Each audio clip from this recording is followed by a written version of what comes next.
بسم اللہ الرحمن الرحیم۔ السلام علیکم ورحمۃ اللہ وبرکاتہ۔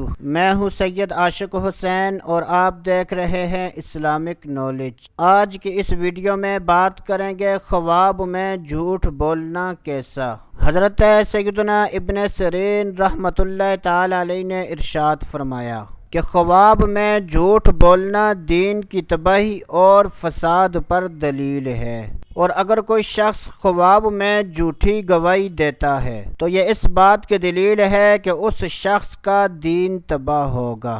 حضرت سیدنا جابر مغربی رحمۃ اللہ تعالی علیہ نے ارشاد فرمایا کہ اگر بادشاہ خواب میں جھوٹ بولتا ہے تو یہ اس بات کی دلیل ہے کہ لوگ اس کی بدی اور برائی بیان کریں گے، اور ایسے بادشاہ کی عزت جاتی رہے گی۔ اللہ عز و جل سے دعا ہے کہ اللہ عز و جل ہمیں اچھے خواب دیکھنے، برے خوابوں سے بچنے کی توفیق عطا فرمائے۔ تو دوستو، ابھی کے لیے اتنا ہی، اگلی ویڈیو تک اجازت۔